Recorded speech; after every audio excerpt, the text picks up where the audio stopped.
1 Corinthians chapter 9. The Lord commands here that those who preach the gospel should receive their living from the gospel. And Paul claims that those who were apostles had the right to food and drink, but that he did not use this right. And he repeats it later, I have not used any of these rights, so what's the reward I get? Just that in preaching the gospel, I offer it free of charge and not make use of those rights. He says, I am free and belong to no man, but I make myself a slave to everyone, to win as many as possible. To all men he would become all things, so that some could be saved. And the chapter ends with this beautiful picture of runners running in a race, but only one's going to get the prize. So they run hard. They run because they want to get the reward.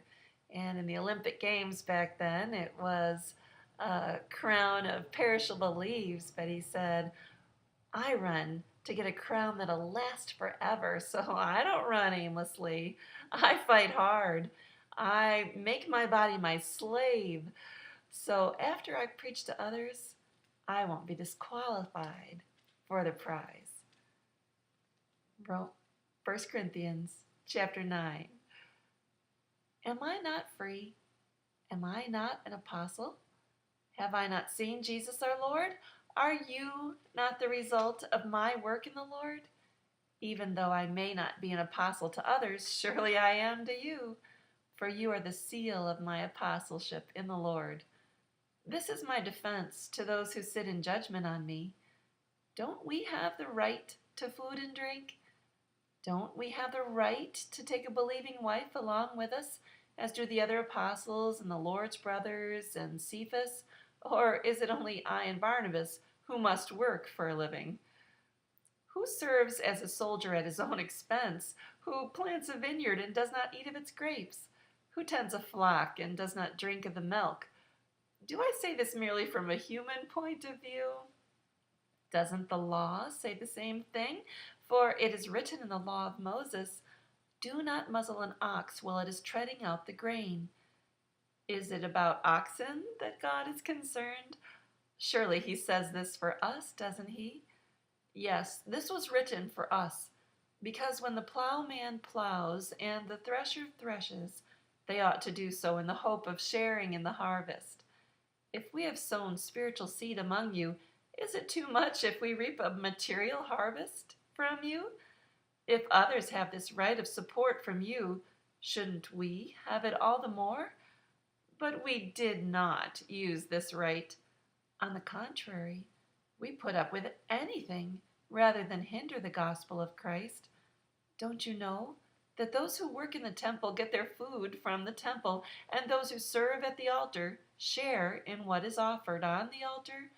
In the same way, the Lord has commanded that those who preach the gospel should receive their living from the gospel. But I have not used any of these rights, and I am not writing this in the hope that you will do such things for me. I would rather die than have anyone deprive me of this boast. Yet when I preach the gospel, I cannot boast, for I am compelled to preach. Woe to me if I do not preach the gospel. If I preach voluntarily, I have a reward. If not voluntarily, I am simply discharging the trust committed to me. What then is my reward? Just this, that in preaching the gospel I may offer it free of charge, and so not make use of my rights in preaching it. Though I am free and belong to no man, I make myself a slave to everyone, to win as many as possible. To the Jews I became like a Jew, to win the Jews. To those under the law I became like one under the law, though I myself am not under the law, so as to win those under the law. To those not having the law I became like one not having the law, though I am not free from God's law, but am under Christ's law, so as to win those not having the law.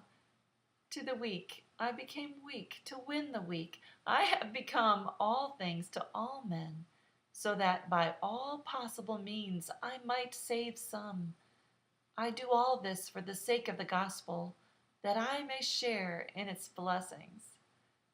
Do you not know that in a race all the runners run, but only one gets the prize?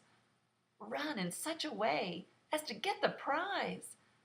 Everyone who competes in the games goes into strict training. They do it to get a crown that will not last, but we do it to get a crown that will last forever. Therefore, I do not run like a man running aimlessly. I do not fight like a man beating the air. No, I beat my body and make it my slave, so that after I have preached to others, I myself will not be disqualified for the prize. 2 Corinthians 4:16 through 18.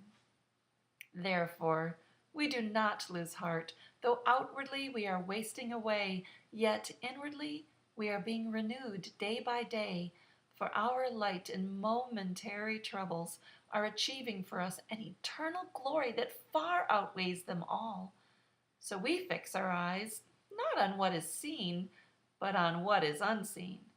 For what is seen is temporary, but what is unseen is eternal.